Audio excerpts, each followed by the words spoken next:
ఇస్తున్నాను. అలాగే కూడి వచ్చిన ప్రతి ఒక్కరికి కూడా పేరు పేరున ప్రభునామంలో వందనాలు తెలియజేస్తున్నాను. అందరికీ వందనాలు.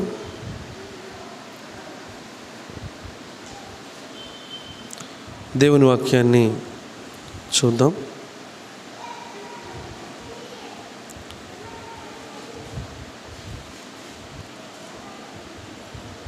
పేతురు రాసిన మొదటి పత్రిక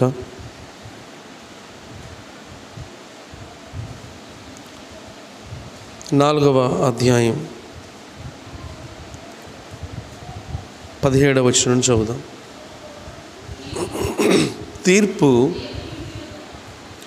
తీర్పు దేవుని ఇంటి యొద్ద ఆరంభమగును. అమ్మా ఓకే. తీర్పు దేవుని ఇంటి యొద్ద ఆరంభమగు కాలము వచ్చి ఉన్నది. అది మన యొద్దనే ఆరంభమైతే దేవుని సువార్తకు అవిధేయులైన వారి గతి ఏమవును? మరియు నీతిమంతులే రక్షింపబడుట దుర్లభమైతే భక్తిహీనులను పాపియు ఎక్కడ నిలుతురు? కాబట్టి దేవుని చిత్త ప్రకారం బాధపడువారు సత్ప్రవర్తన గలవారై నమ్మకమైన సృష్టికర్తకు తమ ఆత్మలను అప్పగించుకొనవలెను. చాలా ఈ మాటలు గమనించారా? తీర్పు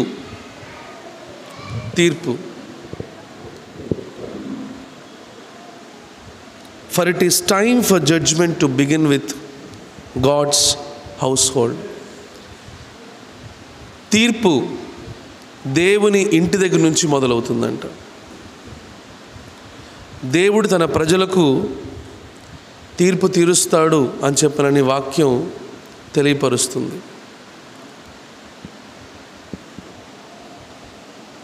అలా తీర్పు గురించి మాట్లాడిన తర్వాత అక్కడ రాయబడిన మాట, ఇది మన దగ్గర నుంచి మొదలైతే దేవుని సువార్తకు లోబడని వారి పరిస్థితి ఏమిటి? దేవుడు ఎవ్వరికీ పక్షపాతి కాదు. దేవుడు అందరినీ కూడా సమాన దృష్టితో చూసేవాడు. ప్రతి ఒక్కరికి కూడా ఆయన తీర్పు తీరుస్తాడు అని చెప్పనని వాక్యము తెలియపరుస్తుంది. ఒకసారి ఇర్మియా గ్రంథం 17వ అధ్యాయంలో కనుక మనం చూస్తే అక్కడ ఈ విధంగా రాయబడి ఉంది దేవుడు ఎలా తీర్పు తీరుస్తాడనే దాని గురించి. ఇర్మియా గ్రంథం 17వ అధ్యాయం, ఒకని ప్రవర్తనను బట్టి వాని క్రియల ఫలము చొప్పున ప్రతీకారము చేయుటకు యెహోవా అను నేను హృదయమును పరిశోధించువాడను, అంతరంద్రియములను పరీక్షించువాడను. దేవుని తీర్పు ఎలాగుంటుందంట? పైపైన క్రియలు కాదు, పైపైన మాటలు కాదు, పైపైన ప్రవర్తన కాదు, పైపైన సాక్ష్యము కాదు. ఆయన క్రియల్ని చూస్తాడంట, క్రియల వెనకాల ఉండే ఉద్దేశాన్ని కూడా చూస్తాడంట. మళ్ళీ చదవండి అమ్మా మాటలు. ఒకని ప్రవర్తనను బట్టి వాని క్రియల ఫలము చొప్పున ప్రతీకారము చేయుటకు యెహోవా అను నేను హృదయమును పరిశోధించువాడను, అంతరంద్రియములను పరీక్షించువాడను. కాబట్టి ఆయన అంతరంగాన్ని చూస్తాడంట, హృదయాన్ని పరిశోధిస్తాడు, అంతరంగమును పరీక్షిస్తాడు. తద్వారా మనిషికి ప్రతీకారం చేస్తాడు. ప్రతీకారం అంటే ప్రతిఫలము అని చెప్పిన అర్థం. కాబట్టి మనం కేవలము బాహ్య సంబంధమైన క్రియల గురించి మాత్రమే ఒకవేళ ఆలోచిస్తున్నట్లయితే అది పొరపాటే.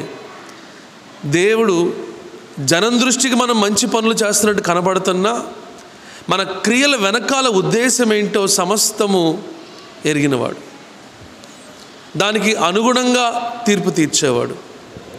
ఒక చిన్న ఉదాహరణ మీకు చెప్తాను. ప్రభువుని తెలుసుకోకముందు నేను సినిమా పాటలు బాగా పాడేవాడిని. ఎంతగా పాడేవాడిని అని చెప్పనంటే స్టేట్ లెవెల్ ఇంటర్ యూనివర్సిటీ కాంపిటీషన్స్లో నాకు ప్రైజ్ కూడా వచ్చే అంత బాగా పాడేవాడిని. వాటిల్లో ముఖ్యంగా హిందీ సాంగ్స్ ఇంకా బాగా పాడేవాడిని. ఆ తర్వాత దేవుని కృపను బట్టి రక్షించబడ్డాను.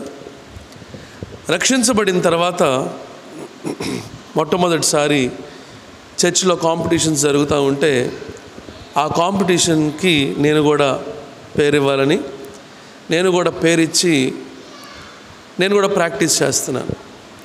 ప్రతిరోజు వెళ్ళడం కాలేజ్ నుంచి, ఆ కీబోర్డ్ ప్లే చేసే ఒక బ్రదర్ ఉంటాడు, అతనితో కలిసి ప్రాక్టీస్ చేయడం.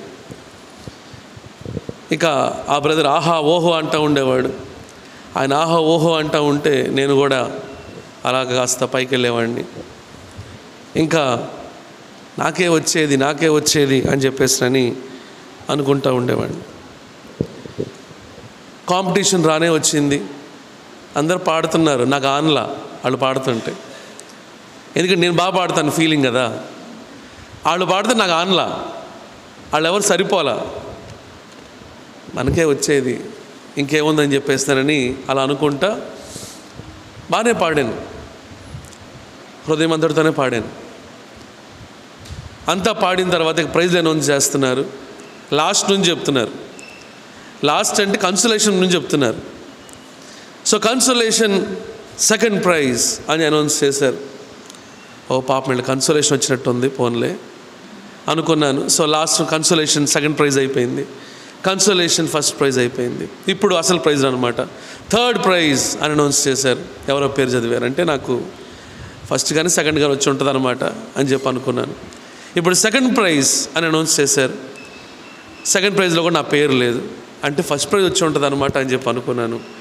ఇప్పుడు ఫస్ట్ ప్రైజ్ అని చదివి ఇంకెవరో పేరు చెప్పారు. నాకు అర్థం కాలేదు. అదే నేను ఇంత బాగా పాడాను కదా, నాకు రాలేదేంటి, నాకు కథ రావాల్సింది అని చెప్పేసి నేను అనుకున్నాను. ప్రియ సహోదరి, ఆ రోజే నాకు దేవునిలో కొత్త కోణం అర్థమైంది. అదేంటి అని చెప్పనంటే, దేవుడు స్వరాల్ని చూసేవాడు కాదు, పైపైన క్రియలు చూసేవాడు కాదు, అంతరంగాన్ని చూసేవాడు. హల్లెలూయా. నేను మారు మనసు అయితే పొందాను, కానీ నేను అప్పటికి ఇంకా సినిమాలు విడిచిపెట్టలా. మారు మనసు అయితే పొందాను, కానీ అపవిత్రతను విడిచిపెట్టలా. మారు మనసు అయితే పొందాను, కానీ ఇంకా దేవునికి సంపూర్ణమైన విధేయత నేను చూపించలా. ఇది ఎవరికి తెలుసు? బయట వాళ్ళకి తెలియదు, నాకు తెలుసు, దేవునికి మాత్రమే తెలుసు. ముందు నేనేమనుకున్నాను, నేను బ్రహ్మాండంగా పాడాను అని చెప్పి నేను అనుకున్నాను. తీర్పు తీర్చే దేవుడు, హృదయాన్ని ఎరిగిన దేవుడు, జీవితాన్ని ఎరిగిన దేవుడు, అంతరంగాన్ని ఎరిగిన దేవుడు ఒక్కసారి తీసి పక్కన పెట్టాడు నన్ను. అప్పుడు అర్థమైంది, నిజమే కదా, నాకు అర్హత లేదు. ఆ తర్వాత చాలా కాలం నన్ను పక్కన పెట్టేశాడు ఆయన. నన్నేం వాడుకోలేదు. ఎంతకాలం వాడుకోలేదంటే, నాలో ఉన్న చెత్తంతా కూడా ఒకదాని తర్వాత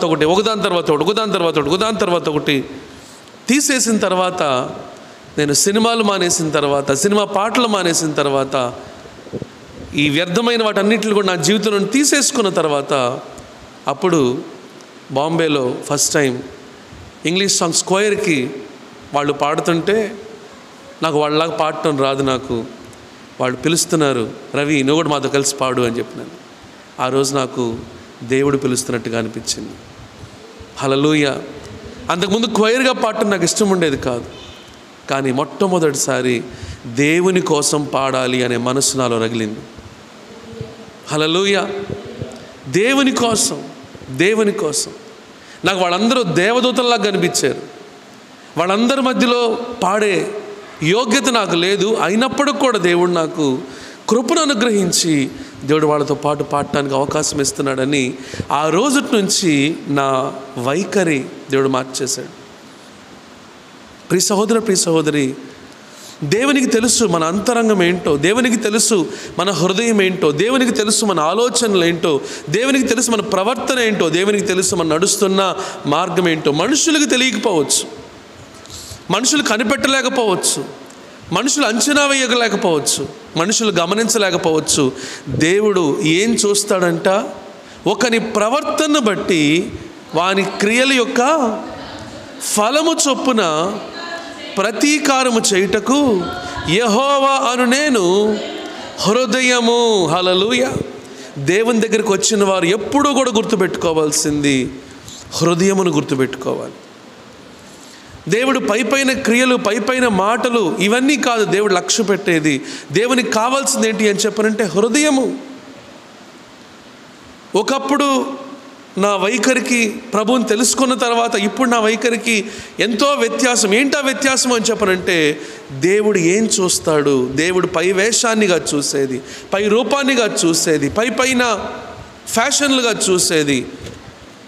దేవుడు మన అంతరంగము, అంతరంగంలో కూడా ఏం చూస్తాడు తెలుసా? దీనత్వాన్ని చూస్తాడు. ఏం చూస్తాడండి? దీనత్వం అంటే తగ్గింపు స్వభావం. ఎవడు దీనుడై నలిగిన హృదయము గలవాడై నా మాట విని వణుకుచుండునో వారిని నేను దృష్టించుచున్నాను. అంటే నేను అలాంటి వాళ్ళని చూస్తున్నాను. I search for this kind of people. నేను ఇలాంటి వాళ్ళ కోసం వెతుకుతున్నాను. ఎలాంటి వాళ్ళ కోసం? హృదయములో దీనత్వము కలిగిన వారు, విరిగి నలిగిన హృదయము కలిగిన వారు, నా మాట విని వణికేవారు. నాకు అలాంటి వారు కావాలి. దేవుడు అలాంటి వారి కోసం చూస్తున్నాడు. దేవుడు ప్రతి ఒక్కరిని కూడా పరిశీలిస్తాడంట, పరిశోధిస్తాడంట, తీర్పు తీరుస్తాడంట. దేవుని వాక్యంలో హెబ్రీయులకు రాసిన పత్రిక 4వ అధ్యాయం 12వ వచనం తీయండి. హెబ్రీయులకు రాసిన పత్రిక 4వ అధ్యాయం 12వ వచనము. ఎందుకనగా దేవుని వాక్యము సజీవమై బలము గలదై రెండంచుల గల ఎటువంటి ఖడ్గము కంటెను వాడిగా ఉండి ప్రాణాత్మలను, కీళ్లను, మూలుగను విభజించునంత మట్టుకు దూరుచు హృదయం యొక్క తలంపులను, ఆలోచనలను శోధించుచున్నది.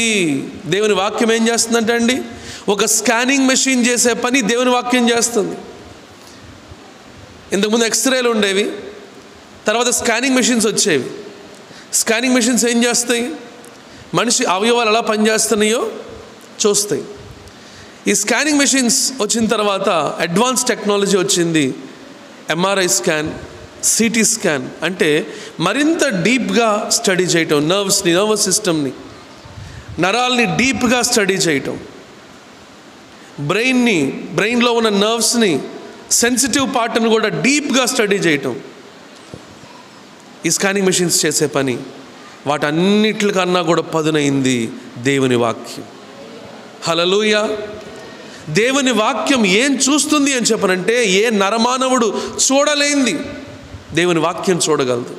కనీసం మనం కూడా చూడలేంది, మనం కూడా అర్థం చేసుకోలేంది దేవుని వాక్యం చూసి దేవుని ముందు మన రిపోర్ట్ పెడుతుంది అనమాట. This is what you are. ఇది నువ్వు, ఇది నీ స్వభావము, ఇది నీ జీవితము, ఇది నీ బ్రతుకు. ఎవరు చూపిస్తారు? ఇది దేవుని వాక్యం చూపిస్తుంది. అది అంతరంగంలోనికి వెళ్ళి మన తలంపులను, మన ఆలోచనలు ఏం చేస్తుందంట? పరిశోధిస్తుంది, పరిశీలిస్తుంది. తర్వాత చదవండమ్మా. దాని తర్వాత మరియు ఆయన దృష్టికి కనబడిన సృష్టము ఏదియూ లేదు, మనము లెక్క అప్పచెప్పాలంటే తీర్పు అన్నాడు చూసారా? లెక్క. మనము ఎవరికి లెక్క అప్పచెప్పవలెనో ఆ దేవుని కన్నులకు ఆమేన్ సమస్తము మరుగులేక తేటగా ఉన్నది. హల్లెలూయా. ప్రియ సహోదర, ప్రియ సహోదరి, లెక్క అప్పచెప్పాలి. మనం తీర్పు అని చెప్పాలంటే దేవుని ఎదుట లెక్క అప్పచెప్పాలి. నేను రక్షణ పొందాను అని చెప్పంటే సరిపోదు. నువ్వు రక్షణ పొంది ఎలా జీవిస్తున్నావు? రక్షణ పొంది దేవునికి అనుకూలంగా జీవిస్తున్నావా, లేకపోతే దేవునికి ప్రతికూలంగా జీవిస్తున్నావా? రక్షణ పొంది ఫలభరితంగా జీవిస్తున్నావా, ఫలము లేకుండా జీవిస్తున్నావా? రక్షణ పొంది దేవుని చిత్తాన్ని జరిగిస్తూ జీవిస్తున్నావా, లేక నీ స్వచిత్తాన్ని చేసుకుంటూ జీవిస్తున్నావా? ప్రతి ఒక్కరు కూడా లెక్క అప్పచెప్పవలసిందేనంట దేవుని ఎదుట. ప్రతి ఒక్కరు కూడా. ఎందు గురించి అంటే మీ గురించి, నా గురించి విలువైన రక్తము కార్చబడింది. మనం ఊరికినే రక్షణ పొందుతున్నామని చెబుతున్నాం, కానీ మనకు ఊరికినే రక్షణ రాలా. వెల చెల్లించారు ఎవరో. ఎంత వెల చెల్లించారు? పరిశుద్ధుడు పాపిగా మార్చబడ్డాడు. పరిశుద్ధుడు పరలోకాన్ని దిగి వచ్చాడు. పరిశుద్ధుడు సర్వమానవాళి యొక్క పాప శిక్షను తన మీద వేసుకున్నాడు. పరిశుద్ధుడు నీతిమంతుడు, న్యాయవంతుడు, అన్యాయపు తీర్పు నొందాడు. మనందరి గురించి ఆయన రక్తాన్ని చిందించాడు. సర్వ మానవాళి మీదకి రావాల్సిన ఆ పాప శిక్షను ఆయన మీద వేసుకున్నాడు. ప్రతి ఒక్కరికి కూడా పాప క్షమాపణ అనుగ్రహిస్తున్నాడు. దీని గురించిన లెక్క ప్రతి ఒక్కరు అప్పచెప్పాలి. రక్షణ పొందేమని చెబుతున్నాము, ఆ రక్షణకు తగిన క్రియలు మన జీవితంలో ఉన్నాయా? రక్షణ పొందేమని చెబుతున్నాము, ఆ రక్షణకు తగిన సాక్ష్యం మనలో ఉందా? రక్షణ పొందేమని చెబుతున్నాము, ఆ రక్షణకు సంబంధించిన ఫలము మన జీవితంలో కనబడుతుందా? ప్రియ సహోదర, ప్రియ సహోదరి, దీని నిమిత్తము ప్రభు లెక్క అడుగుతాడంట. దేవుని వాక్యంలో మత్తయి సువార్త ఒకసారి ఓపెన్ చేయండి.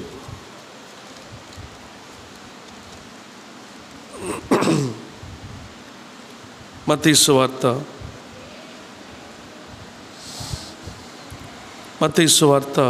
7వ అధ్యాయం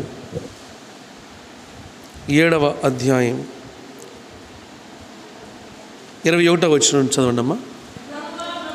ప్రభువా ప్రభువా అని పిలుచు ప్రతివాడు. ఈ మాట ఎందుకు చెబుతున్నాడు అంటే, చాలామంది ప్రభువా అని పిలిచేవాళ్ళు బయలుదేరారు. దయ్యాలు, దురాత్మలు మొదలుకొని మనుషుల దాకా అందరిదే. ఏమిటిది? ప్రభువా ప్రభువా ప్రభువా అని పిలుస్తున్నారు. అందుకనే ప్రభు చెప్తున్నాడు, ప్రభువా ప్రభువా అని పిలుచు ప్రతివాడు పరలోక రాజ్యములో ప్రవేశింపడు.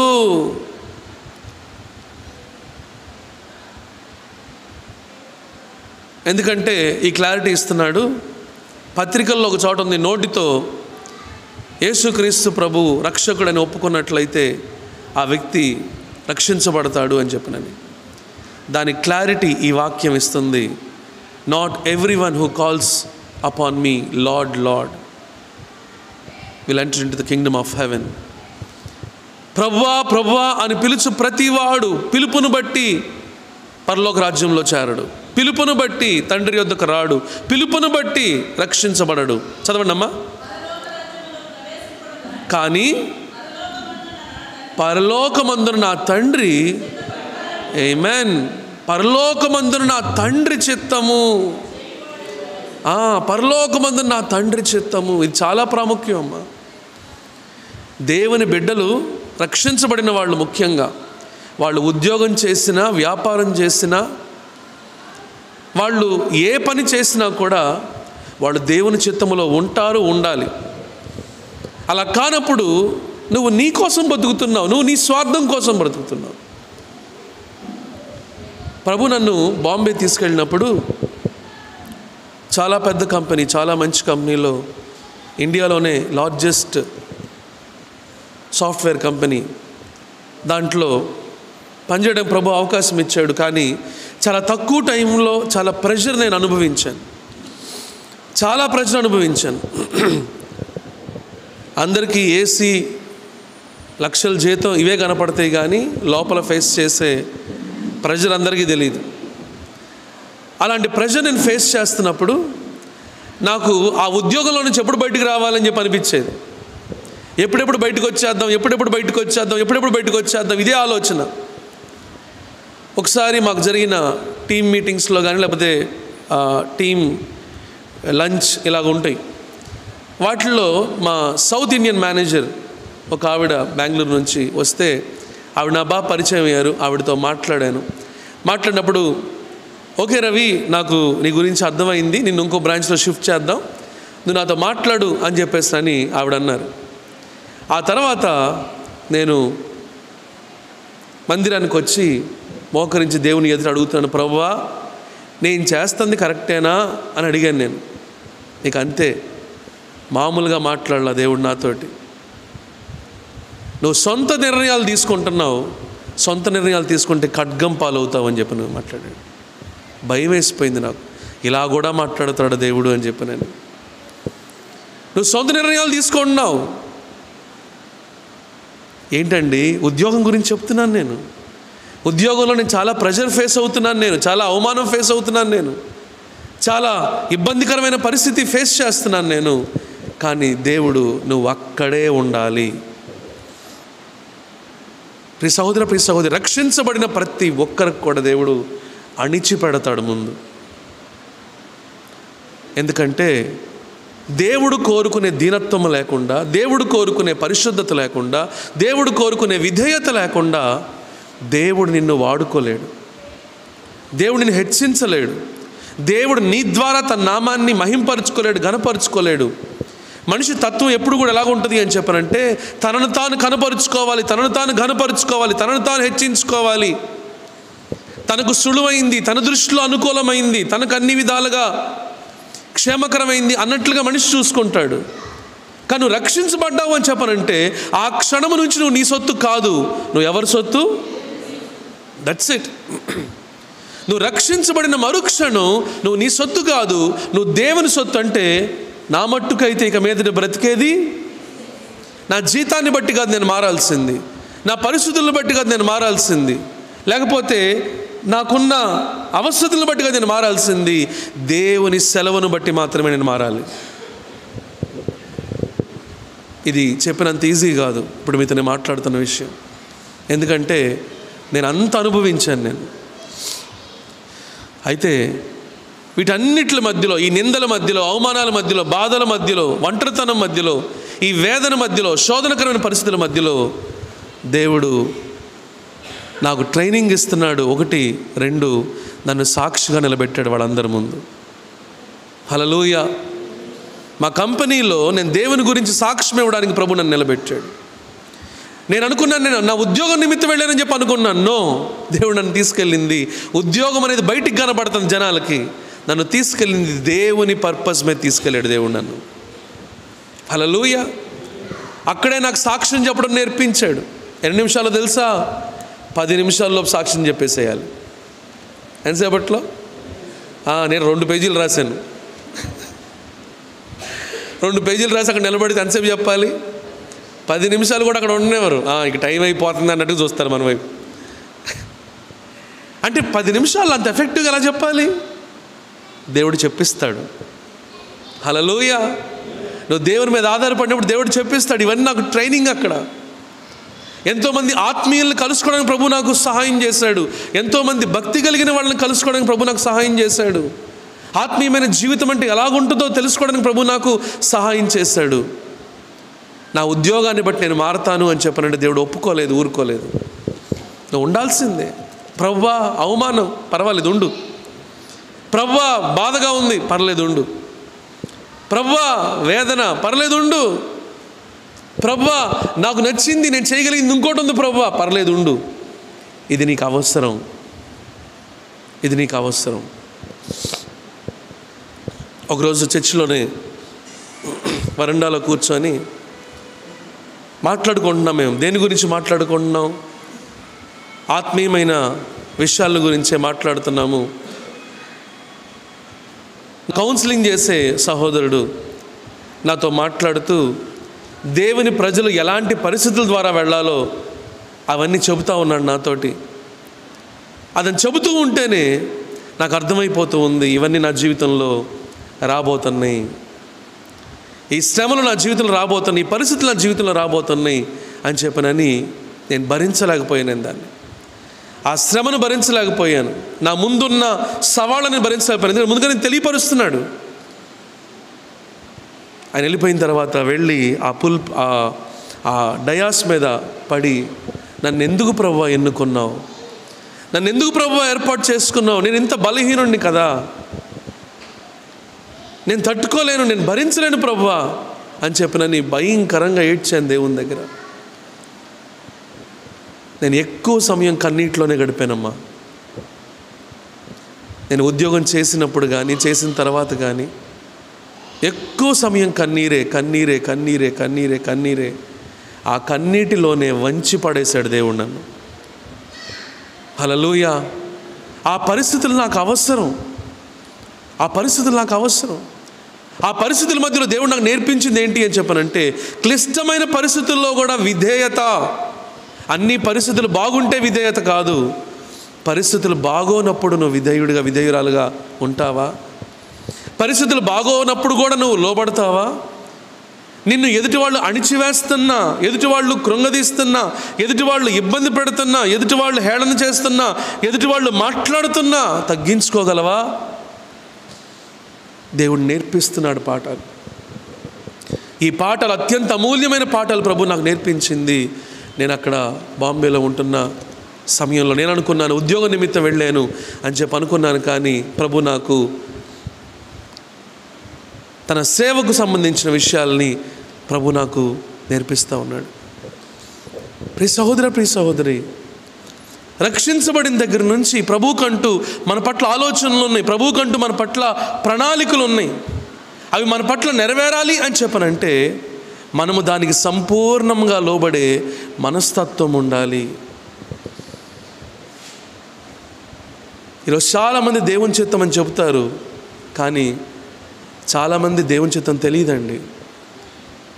నాకు జీతం ఎక్కువ వస్తుందా?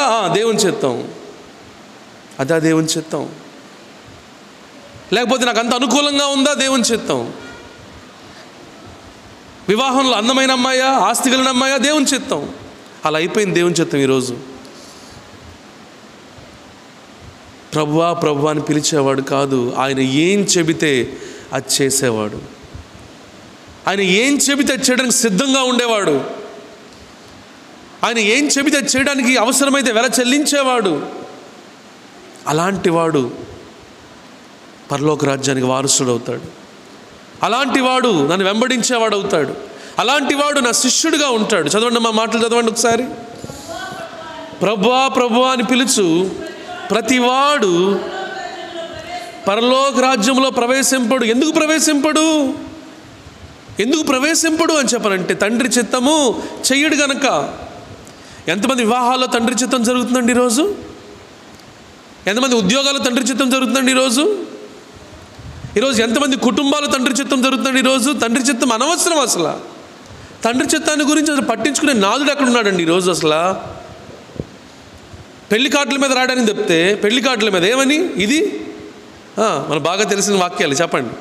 ఇది యెహోవా వలన కలిగిన కార్యము, అంతే.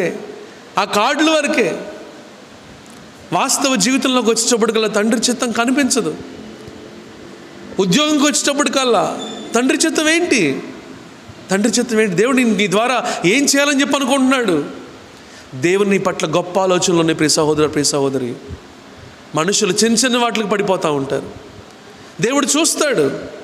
దేవుడు గొప్ప వాటిని ఇచ్చే ముందు సామాన్యమైన చూపి టెస్ట్ చేస్తాడు నిన్ను. ఇట్లా పడిపోతావు నువ్వు?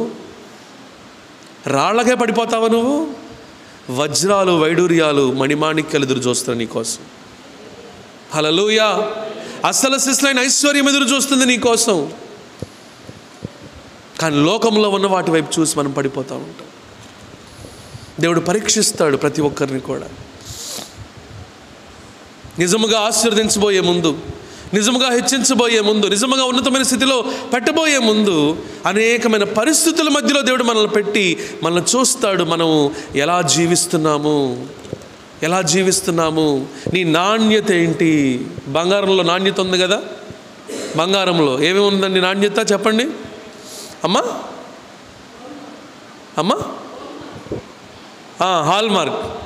హాల్మార్క్ ఒకటి, ఇంకోటి కేడియం. ఏంటది? కేడియం. తర్వాత 24 క్యారెట్స్. 24 అమ్మా 916 కేడియం. అదే చెప్పిన. హాల్మార్క్ తర్వాత 916 కేడియం, 24 క్యారెట్స్, 22 క్యారెట్స్, 18 క్యారెట్స్. ఇంకా అలా తగ్గిపోతూ ఉంటుంది. అంటే ఎప్పుడైతే అది తగ్గుతూ ఉంటుందో నాణ్యత తగ్గిపోతుంది. నాణ్యత తగ్గుతుంది అని చెప్పిన దాంట్లో ఇంకేదో కలుస్తుంది అని చెప్పిన అర్థం. దేవుడు నా నాణ్యత చూస్తాడు. బంగారం యొక్క నాణ్యత ఎందులో తెలుస్తుంది? దేంట్లో అమ్మా? అగ్నిలో. బంగారాన్ని ఏం చేస్తారు? పుటం వేస్తారు. ఆ పుటం వేసినప్పుడు బంగారంలో నాణ్యత తెలుస్తుంది. అది మేలిమి బంగారమా కాదా, నాణ్యమైన బంగారమా కాదా. రోల్డ్ గోల్డ్ ఏమైపోద్ది? పెట్టండి మంటలో, ఏమైపోద్ది? రింగులుగా తిరిగి కాలిపోద్ది కదా. కానీ బంగారం అయితే దగదగ మెరుస్తూ ఉంటుంది. హల్లెలూయా. దేవుడు ఆ నాణ్యతను మన జీవితంలో చూస్తాడు. ఆ నాణ్యతను బయటికి తీసుకురావడానికి కొన్ని పరిస్థితుల మధ్యలో ఆయన పెడతాడు. ఆ పరిస్థితుల మధ్యలో మనల్ని చూసినప్పుడు మనం ఎటువంటి వారమో బయటికి తీసుకొస్తాడు. అందుకని ద్వితీయోపదేశకాండం 8వ అధ్యాయంలో రాయబడిన మాట, ద్వితీయోపదేశకాండం 8వ అధ్యాయము, మరియు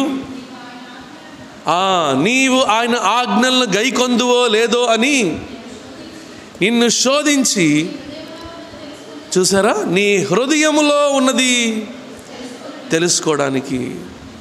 మీ అత్తగారిని ఏమన్నా అంటే నువ్వు ఎలా రియాక్ట్ అవుతావు? దేవుడు చూస్తాడు అది.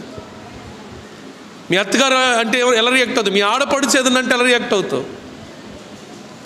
మీ మామగారు ఏదన్నా అంటే ఎలా రియాక్ట్ అవుతావు? నీ బంధువుల్ని ఏదన్నా అంటే ఎలా రియాక్ట్ అవుతావు? ఈ రియాక్షన్ అంతా కూడా that shows who you are. నువ్వెవరో అది తెలుస్తుంది. గమనిస్తున్నారా అండి? నువ్వు ఎలా రియాక్ట్ అవుతావు? బుస్సుమని పాములా లెగుస్తావా, లేకపోతే సైలెంట్ అవుతావా? అత్తగారు కదా మాట్లాడుతుంది, మామగారు కదా మాట్లాడుతుంది, లేకపోతే ఆడపడుచు కదా మాట్లాడుతుంది. నీకన్నా చిన్నదే అయ్యి ఉండొచ్చు, లేకపోతే నీకన్నా పెద్ద అయ్యి ఉండొచ్చు. అదెంత, దాని వయసు ఎంత, అదెంత, దాని బ్రతికెంత. మా నోటి నుంచి వచ్చే మాటలు కొంతమంది బయటికి మాట్లాడకపోయినా లోపల పొంగుతూ ఉంటుంది. ఇక్కడ కనుక మైకి పెడితే అమ్మో వినలేమన్నమాట. గమనిస్తున్నారు ప్రియ సహోదర, ప్రియ సహోదరి, ఇవన్నీ కూడా మనం ఎవరమో తెలియపరుస్తాయి. మీ అత్తగారు బాగుంటే నువ్వు బాగుండేది ఏమో ఎవరన్నా బాగుంటారు, లేకపోతే మీ ఆడపడుచు బాగుంటే నువ్వు బాగుండేది ఏమో ఎవరన్నా బాగుంటారు. అందరు నీతో అమ్మ, పాప, నాన్న, తండ్రి, బుజ్జి అని చెప్పి మాట్లాడితే నువ్వు కూడా అలాగే మాట్లాడతావు. కానీ నిన్ను అవమానిస్తా మాట్లాడతారే, నేను ఇబ్బంది పెడుతూ మాట్లాడతారే, నేను దుఃఖపరిచేలాగా మాట్లాడతారే, నీకు వ్యతిరేకంగా మాట్లాడతారే, అప్పుడు నువ్వు మాట్లాడగలవా? దేవునికి కావాల్సిన భక్తి అది. దేవుడు చూసే భక్తి అది. తండ్రి చిత్తం అంటే అది. పైపైన మాటలు, పైపైన పాటలు, పైపైన ప్రార్థనలు, పైపైన పరిచర్యలు ఇవన్నీ ఒక ఎత్తు, మన ప్రవర్తన ఒక్కటే ఒక ఎత్తు. హల్లెలూయా, హల్లెలూయా. యేసుక్రీస్తు ప్రభు సిలువ ఎదుట ప్రవర్తించిన తీరు ప్రపంచం మొత్తానికి కూడా మాదిరి. ఎవరైనా ఉన్నారా ప్రభువులాగా నిలబడిన వారు? ఎవరైనా ఉన్నారా ప్రభువులాగా సహించిన వారు? ఎవరైనా ఉన్నారా ప్రభువులాగా భరించిన వారు? ఎవరైనా ఉన్నారా ప్రభువులా క్షమించిన వారు? ఎవరైనా ఉన్నారా మరణ పడక మీద కూడా వాళ్ళ క్షేమం కొరకు ప్రార్థన చేసిన వాళ్ళు? ఒక్క యేసుక్రీస్తు ప్రభు మాత్రమే. హల్లెలూయా. ఈరోజు నువ్వు ఆయన బిడ్డవని చెప్పుకుంటున్నావు. ఎవరని చెప్పుకుంటున్నావు? నాకండి కోపం అండి, కంట్రోల్ చేసుకోలేనండి. ఎవరు చెప్పారు కంట్రోల్ చేసుకోలేవని? నువ్వు కాదు కంట్రోల్ చేసుకునేది. నీలో ప్రవహించేది ప్రభు రక్తమే కనుక అయితే, ఆ ప్రభు రక్తం నిన్ను కంట్రోల్ చేస్తుంది. హల్లెలూయా. ఆ రక్తములో ఆ శక్తి ఉంది. నీలో ఉన్నది ఆయన బీజమే కనుక అయితే ఆ బీజం నిన్ను కంట్రోల్ చేస్తుంది. నువ్వు దేవుని కుమారుడు. నీ మాట తీరేంటి? నువ్వు ఎలా మాట్లాడేది? నువ్వు ఎలా సంబోధించేది? పెద్దవాళ్ళతో ఎలా మాట్లాడేది, చిన్నవాళ్ళతో ఎలా మాట్లాడేది, నీ తోటి వారితో ఎలా మాట్లాడేది? పరిశుద్ధాత్ముడు నీలో ఉండి గద్దిస్తాడు, హెచ్చరిస్తాడు, బుద్ధి చెబుతాడు, నిన్ను సరిచేస్తాడు. గమనిస్తున్నారు ప్రియ సహోదర, ప్రియ సహోదరి? వాళ్ళెవరో నోరు పారేసుకున్నారని నువ్వు నోరు పారేసుకోవాల్సిన అవసరం లేదు. నువ్వు డిగ్నిటీ మెయింటైన్ చేయి, నువ్వు ప్రేమను కనపరచు, నీ మాటల్లో ప్రేమను వ్యక్తపరచు. వాళ్ళని కీడు చేశారా, నువ్వేం చేయి? మేలు చేయి. వాళ్ళు కీడు చేశారు కదా అని చెప్పేశారని నువ్వు మేలు చేయడం ఆపమాకు. నువ్వు మేలు చేయి. నిన్ను నష్టపరిచారా, నువ్వు వాళ్ళకి మేలే చేయి. నిన్ను కృంగదీస్తున్నారా, నువ్వు వాళ్ళకి మేలే చేయి. సూటిపాటి మాటలు మాట్లాడుతున్నారా, వాళ్ళకి మేలే చేయి. వాటితో పాటు వాళ్ళ నిమిత్తం ప్రార్థన కూడా చేయి. హల్లెలూయా, హల్లెలూయా.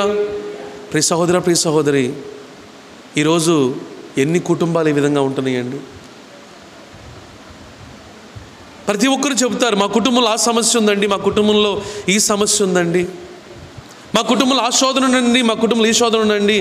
శోధన లేకుండా ఏ కుటుంబం ఉండదండి. ప్రతి కుటుంబంలో కూడా శోధనలు ఉంటే ప్రభు మనల్ని హిమాలయాల్లో పెట్టలా, హిమాలయాల్లో ఉండమని చెప్పనలా. రక్షించబడిన వారందరూ కూడా తెల్లారి ట్రైన్ ఎక్కి హిమాలయ పర్వతాలకు వెళ్ళి అక్కడ తపస్సు చేయండి అని చెప్పి అనలా. ఎక్కడ పెట్టాడు ఆయన? మనసు లేని మనుషుల మధ్యలోనే పెట్టాడు ఆయన. ఆయనకి తెలుసు మనుషులు ఎలాగుంటారు, ఆయనకి తెలుసు మనుషులు ఎలా మాట్లాడుతారు, ఆయనకి తెలుసు మనుషులు ఎలా కృంగదీస్తారు, మనుషులు ఎలా దుఃఖపడేలాగా చేస్తారో. కొన్నిసార్లు ఏమనిపిస్తుంది అంటే, నేను చదువుకోలేదా, నాకు జీవుని ఎత్తురు లేదా, నేను మనిషిని కాదా, నాకు మాటలు రావా, నాకు చేత కాదా, నేను నోరు మూయించలేనా? మూయించు. ఆ రోజే కోల్పోతావు వాళ్ళని. నువ్వు ఏ రోజైతే మూయిస్తావు ఆ రోజే కోల్పోతావు నువ్వు. ప్రియ సహోదర, ప్రియ సహోదరి, మీరు నేను అనుకున్నట్లుగా దేవుడు పనిచేయడు. లోకపు తీరుతో దేవుడు ఎప్పుడు కూడా పనిచేయడు. ఇలాగే నేను బెంగళూరులో ఉన్న సమయంలో నాతో పాటు ఉన్న రూమ్మేట్, అతను ఒక దేవుని ఎరగని కుటుంబంలో నుంచి వచ్చిన వ్యక్తి. అతను నాతో ప్రవర్తించిన విధానం నాకు చాలా ఇబ్బంది కలిగించేది. వయసులో నాకన్నా కాస్త చిన్నగా తక్కువగా ఉండేవాడు, జీతము నాకన్నా తక్కువే, పొజిషన్ నాకన్నా తక్కువే, ఎటు చూసుకున్నా నాకన్నా తక్కువే. కానీ ప్రభు అతని బాగోగులు చూడమని చెప్పేవాడు, అతన్ని పట్టించుకోమని చెప్పనేవాడు, అతన్ని ప్రేమించమని చెప్పనేవాడు. నేను ప్రేమిద్దామని చెప్పి అనుకుంటే అవతల నుంచి రియాక్షన్ ఎలాగుంటుంది? భయంకరంగా ఉంటుంది. ఈ నెల ప్రేమిస్తామరా బాబు అన్నట్టుగా ఉంటుంది అన్నమాట. కానీ ప్రభు ప్రేమించమని చెప్పేవాడు. ఒకానొక రోజు నాకు విసుగుదల వచ్చేసి నేను అక్కడి నుంచి వెళ్ళిపోయాను. అక్కడ నుంచి మొదలైంది ఏంటి అని చెప్పనంటే, ఆ వ్యక్తి మందిరాన్ని మానేశాడు. నేను మందిరానికి వెళ్తే మెసేజ్ ఏంటో తెలుసా? స్ట్రైట్ మెసేజ్ నాకు, నిన్ను ఎవరు రమ్మన్నాడు? ఒక్కడవే ఇదే మెసేజ్. నిన్ను ఎవరు రమ్మన్నారు వదిలేసి, నిన్ను ఎందుకు పెట్టాను అక్కడ? నిన్ను నేను కావలివానిగా పెడితే నువ్వు చేసిందేంటి? దేవుడు ఇలా కూడా తిడతాడా? దేవుడు ఇలా కూడా గద్దిస్తాడా? దేవుడు ఇలా కూడా బుద్ధి చెబుతాడా? దాదాపు 6 నెలల పాటు తను లోకంలో పడిపోయాడు. రాను దిగజారిపోయాడు. ప్రభు నన్ను పిలిచిన తర్వాత నేను ఒక ప్రార్థన చేస్తున్నది ఏంటంటే, ప్రభువా, బయట వాళ్ళకి చెప్పడం కాదు, ముందు నా రూమ్లో వ్యక్తి మారాలి ప్రభువా అని కన్నీటితోటి దేవుని దగ్గర ప్రార్థన చేసేవాడిని. అలా ప్రార్థన చేస్తున్నప్పుడు మరి దేవుని మహాకృపను బట్టి ఒకానొక రోజు మరి కన్నీటితోటి తన పాపాలను ఒప్పుకొని రక్షించబడ్డాడు, మారు మనసు పొందాడు. హల్లెలూయా. ప్రియ సహోదర, ప్రియ సహోదరి, ప్రభువా ప్రభువా నువ్వు పిలవడం కాదు, పాటలు పాడటం కాదు, మరి ఏం చేయాలంట? ప్రభువా ప్రభువా అని పిలిచి ప్రతివాడు పరలోక రాజ్యంలో చేరలేడు, కానీ పరలోకమందున్న నా తండ్రి చిత్త ప్రకారము చేయువాడు. పరలోకమందున్న నా తండ్రి చిత్తము చేయువాడు. ఇంకొక సందర్భంలో శనివారం నేను బయట ఎక్కడికి షాపింగ్లకి ఇలాంటి వాటన్నిటికి వెళ్ళను. నేను మోస్ట్లీ ప్రేయర్కే పెట్టుకుంటాను ఆ రోజు. ఒకానొక సేవకుడు ఆ రోజు బయటికి వెళ్దామంటాడు. నేను చెప్పాను, నేను రాలేనండి, ఇలాగా ప్రార్థన చేసుకోవాలి అంటే ఇష్టానుసారంగా మాట్లాడాడు. మామూలు శాపాలు కాదు, నువ్వు నా అంతటివాడివి కాలేవు, నువ్వు అలాగా, నువ్వు ఇలాగా, ఇష్టానుసారంగా చాలా మాటలు మాట్లాడాడు. ప్రభు నన్ను మౌనంగా ఉంచాడు ఆ టైంలో. నువ్వు మాట్లాడొద్దు.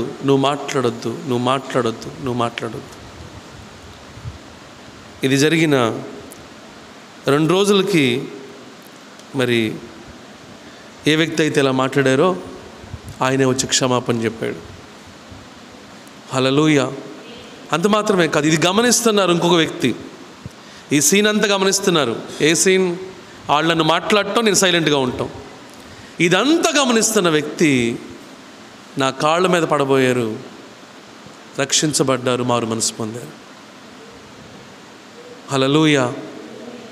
ప్రియ సహోదర, ప్రియ సహోదరి, నువ్వు దేవుని చిత్తం చేస్తున్నప్పుడు కఠినంగా ఉంటుంది, కష్టంగా ఉంటుంది. నీ ఈగో హర్ట్ అవుద్ది. ఈగోలు ఉన్నవాళ్ళు, అహంకారం ఉన్నవాళ్ళు, గర్వం ఉన్నవాళ్ళు ఎన్నడూ దేవుని చిత్తములో నడవలేరు. ప్రియ సహోదరుడా, ప్రియ సహోదరి, తగ్గించుకోవాలి.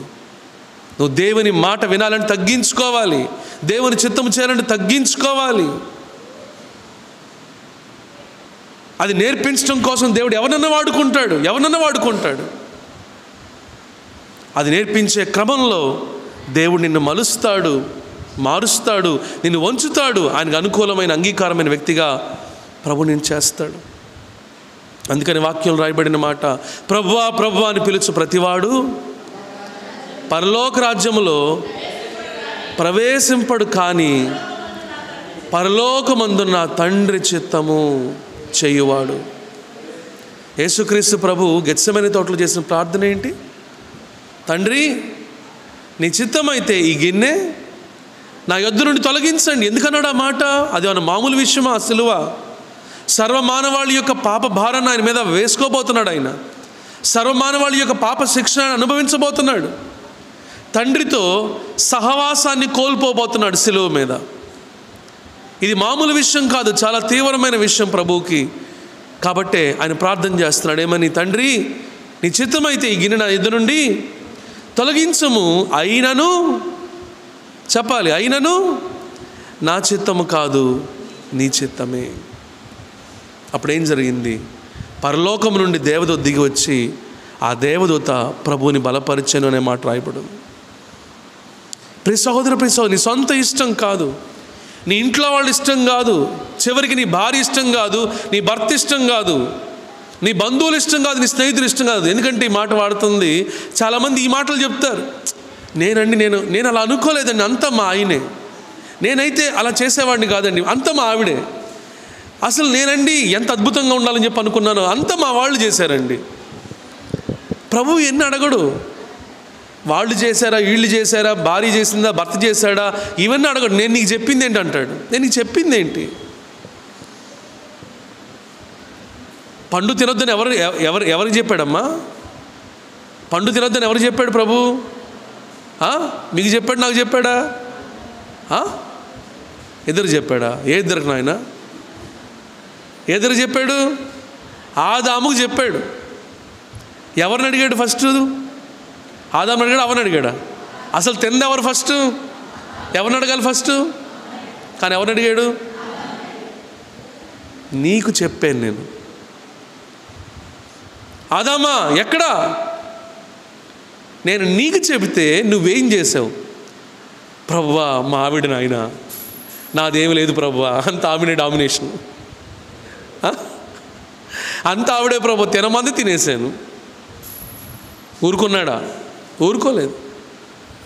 కాబట్టి ప్రియ సహోదర, ప్రియ సహోదరి, దేవుడు మనల్ని ఇండివిజువల్గా అడుగుతాడు, నీ గురించి అడుగుతాడు. నేను నీకు చెప్పింది ఏంటి? నా వాక్యం ద్వారా నేను నీకేం చెబుతున్నాను, నీకేం నేర్పిస్తున్నాను, నేను నీతో ఏం మాట్లాడుతున్నాను, అది గ్రహిస్తున్నావా నువ్వు? అందుకనే తండ్రి చిత్తము చేయువాడే పరలోక రాజ్యములో ప్రవేశించును. చదవండి. ఆ దినమందు, ఆ దినం అంటే ఏ దినమో తెలుసా అండి? తీర్పు దినము. ఆ దినమందు అనేకులు నన్ను చూచి, ప్రభువా ప్రభువా, మేము మీ నామమున ఏం చేశారండి మహానుభావులు? మేము ప్రవచనాలు చెప్పామండి. చాలా పండుగలు వచ్చినాయి ఈ మధ్య. ఏం పండుగలు వచ్చినాయి చెప్పండి? శాంతి పండుగలు, తైలాభిషేక పండుగలు, అమ్మా గొడదల పండుగలు, ఇంకా అభిషేక పండుగలు, చాలా పండుగలు వచ్చినాయి. చాలా వ్యక్తులు కూడా మనం తగులుతూ ఉంటారు. ప్రవక్తలు తగులుతూ ఉంటారు, ప్రవక్తలు తగులుతూ ఉంటారు, అపోస్తులు తగులుతూ ఉంటారు, మధ్య ఇంటర్నేషనల్ దైవజనులు తగులుతూ ఉంటారు. వీళ్ళందరూ తగులుతూ ఉంటారు. వీళ్ళందరూ అడుగుతారంట, ప్రభువా మేము అమెరికాలో వాక్యం చెప్పలేదా? ప్రభువా మేము కెనడాలో వాక్యం చెప్పలేదా? ప్రభువా మేము అపోస్తులం కాదా? ప్రభువా మేము ప్రవచింపలేదా? స్వస్థతలు చేయలేదా? మీ నామంలో దురాత్మలు వెళ్ళగొట్టలేదా? ఎస్, ఇవన్నీ జరిగినాయి. కానీ నువ్వేం చేసావు? చదవండి. మీ నామమున ప్రవచింపలేదా? మీ నామమున దయ్యం వెళ్ళగొట్టలేదా? ఈ మాటలను ఎవరు చెప్పేది? పాస్టర్ అమ్మ గారులే. చాళ్లే అనమాట చెప్పేది ఇవన్నీ. చదవండి. మీ నామమున అనేకమైన అద్భుతములు చెయ్యలేదా అని చెప్పుదురు. కాబట్టమ్మా, స్వస్థతలు అనగానే పరిగెత్తమాకండి, అభిషేకం అనగానే పరిగెత్తమాకండి, తైలాభిషేకం అంటే అసలే పరిగెత్తమాకండి. రకరకాల పండుగలు వచ్చినాయి, ప్రతి పండగ పరిగెత్తమాకండి. ఏంటి? ఎందుకని? దొంగలు ఉన్నారు. కనిపించే వాళ్ళందరూ సేవకులు కాదు. ప్రియ సహోదర, ప్రియ సహోదరి, సేవకుల ముసుగులో భయంకరమైన వ్యాపారం జరుగుతుంది ఈరోజు.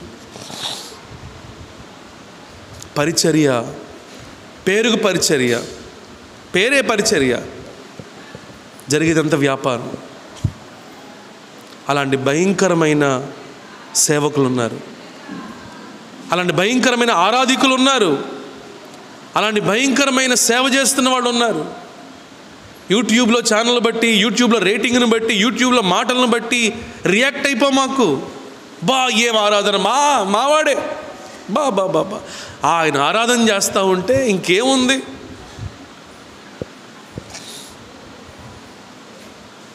నువ్వు దగ్గరికి వెళ్ళి చూసేదాకా, వాస్తవమైన జీవితాన్ని చూసేదాకా నువ్వు ఎవరి గురించి తెలుసుకోలేవు. ప్రియ సహోదర, ప్రియ సహోదరి, నాకే తగిలిన చేదనుభవాలను బట్టే నేను ఇవన్నీ కూడా చెప్తున్నాను. వాక్యం ద్వారా దేవుడు స్పష్టంగా తెలియపరుస్తున్నాడు. ఆ మధ్య ఒక ఆయన మాట్లాడితే నీళ్లు చల్లేవాడు, యవనస్తుడు. మాట్లాడితే నీళ్లు చల్లడమే, ఆ నీళ్లు చల్లించుకోవడం జనం పరిగెత్తేవాళ్ళు. మళ్ళా మా మీద పోయిండి. ఏది? నీళ్లు చల్లించుకోవడానికి అంత దూరం వెళ్ళాలా? ఎంత గుడ్డితనం, ఎంత వెర్రితనం! ఏం చెప్పాడండి వాక్యం? మళ్ళీ వాక్యం వెళ్దా లోపలికి. వాక్యం ప్రభు ఎదుట నిన్ను మోకరించేలాగా చెయ్యాలి. వాక్యం నీలో పశ్చాత్తాపం తీసుకురావాలి. వాక్యం నీలో మారు మనసు కలుగజేయాలి. వాక్యం నిన్ను ప్రభువును ప్రేమించేలాగా చేయాలి. సేవకుడిని హీరో చేసేది వాక్యం ఎలా అవుద్దండి? సేవకుడు హీరోయిన్ అను, సేవకురాలు హీరోయిన్, సేవకుడు హీరోను, సేవకురాలు హీరోయిన్. ఈరోజు అలా అయిపోయింది. సెలబ్రిటీ టైప్ ఆఫ్ సేవ వచ్చేసింది. ప్రతిదీ కూడా షో అయిపోయింది. ప్రతిదీ కూడా కెమెరా. తుమ్మిన కెమెరా, దగ్గిన కెమెరా, అయిగా నడుస్తున్న కెమెరా, తుమ్ముతున్న కెమెరా. ఫలానా ఏడ్చిన సేవకులు, కంటతడి పెట్టిన సేవకులు, దీర్ఘంగా ఆలోచించిన సేవకులు. ఏమిటండి ఇదంతా? దాన్ని మళ్ళా మన వాళ్ళు చూడటాలు. వాళ్ళ బర్త్డే ఫంక్షన్లో ఇలాగా అనగానే ఏం జరిగిందో బర్త్డే ఫంక్షన్లో? వాక్యాలు పోయినాయి, అన్నీ పోయినాయి, ఫంక్షన్లు వచ్చినాయి. ఇప్పుడు సేవకునితో బ్రేక్ఫాస్ట్ కలిసి చేద్దాం రండి. ఏమిటండి? ఏమిటిదంతా? అలా ఉన్నాయి బయట పరిస్థితులు. ప్రియ సహోదర, ప్రియ సహోదరి, గుడ్డిగా పరిగెత్తమాకండి, గుడ్డిగా పరిగెత్తమాకండి. ఇక్కడికైనా సరే, ఎక్కడికైనా సరే ప్రార్థన, ప్రార్థన. నీ హృదయాన్ని వాక్యం తాకాలి, నీ జీవితాన్ని వాక్యం మార్చాలి, నిన్ను ప్రభువు చెంతకు చేర్పించాలి. నువ్వు ప్రార్థన చేసేటట్టు పురికొల్పాలి. ప్రభు కొరకు వెల చెల్లించే వ్యక్తిగా, దేవుని కొరకు రోషం కలిగిన వ్యక్తిగా నిన్ను సిద్ధపరచాలి. అదే సంఘము, అలాంటి వాడే సేవకుడు. అందుకని రాయబడి ఉంది, ప్రభువా నీ నామంలో అద్భుతాలు చేయలేదా, దయ్యములు వెళ్ళగొట్టలేదా, నీ నామమున అనేకమైన అద్భుత క్రియలు చేయలేదా అని చెప్పుదురు. అప్పుడు నేను మిమ్మును ఎన్నడూ ఎరగను. ఎంత భయంకరమైన మాట, ఎంత భయంకరమైన, నేను మిమ్మల్ని ఎన్నడూ ఎరగను. ఎందుకంట? ఏమి చేస్తున్నారు మీరు? అక్రమము. ఈ అక్రమం ఎవరికి కనపడుద్ది? దేవునికి కనపడుద్ది. ఈ అక్రమము దేవునికి కనపడుద్ది. విజయవాడలోని ఒక పెద్ద సేవకుడు, పేరు చెప్పనులే కానీ, ఆయన ఒకసారి పిలిచినప్పుడు, అబ్బా అసలు అన్ని భక్తి మాటలు, మామూలు భక్తి మాటలు కాదు. బ్రదర్ మీరు ఆ సంఘానికి చెందిన వాళ్ళ, మీరు అద్దా, నాకు చాలా గౌరవం బ్రదర్, అది బ్రదర్, ఇది బ్రదర్, అన్ని బ్రదర్లను అయిపోయిన తర్వాత చివరి కానుక ఇచ్చిన తర్వాత బ్రదర్ అంటాడు, వాళ్ళ పిఏకి కాల్ చేస్తే, బ్రదర్కి ఖాళీ లేదండి, యుఎస్ ట్రిప్ ఉంది, అక్కడ ట్రిప్ ఇక్కడ ట్రిప్ అని చెప్పి అన్నాడు. సంవత్సరం అయిపోయింది. అయిన తర్వాత నేను మళ్ళీ మాట్లాడాను ఆ పిఏ తోటి, విషయం కానుకేనా అని అడిగా. అవును బ్రదర్ అన్నాడు. నేను ఎంత దుఃఖపడ్డాను. ఎందుకంటే కొన్ని వేల మంది వెళ్తున్నారు ఆ సంఘానికి, కొన్ని వేల మంది వెళ్తున్నారు ఆ సంఘానికి, కొన్ని వేల మంది చూస్తున్నారు ఆ అయ్యగారు చెప్తున్న వాక్యాలు. ప్రియ సహోదర, ప్రియ సహోదరి, జనాన్ని బట్టి మోసపోమాకండి. కొంచెం సూట్ అయ్యగానే, లేకపోతే కొంచెం బ్రహ్మాండం కనపడగానే, కొంచెం కెమెరా వెలుగుల్లో హడావుడి చేయగానే అదే పరిచర్య అనుకుంటున్నారు జనం, అదే పరిచర్య మనకు అనుకుంటున్నారు. అందుకే తీర్పు ఎక్కడి నుంచి మొదలవుతుందంట? దేవుని ఇంటి దగ్గర నుంచి మొదలవుతుందంట. దేవుని ఇంటి దగ్గర నుంచి తీర్పు మొదలవుతుంది. ప్రభువా ప్రభు అనే వాళ్ళందరినీ కూడా ఫిల్టర్ చేయబోతున్నాడు ప్రభు. ప్రభువా ప్రభు అని చెప్పడం కాదు, చదవండి అమ్మా. ప్రభువా ప్రభు అని మీ నామమును ప్రవచింపలేదా, మీ నామమును దయ్యములు వెళ్ళగొట్టలేదా, నీ నామమున అనేకమైన అద్భుతములు చేయలేదా అని చెప్పుదురు. ఇవన్నీ చెబుతారండి, ఇవన్నీ కూడా చెబుతారు. ఇవే యూట్యూబ్ మీద తమ్నెయిల్స్ ఇవే.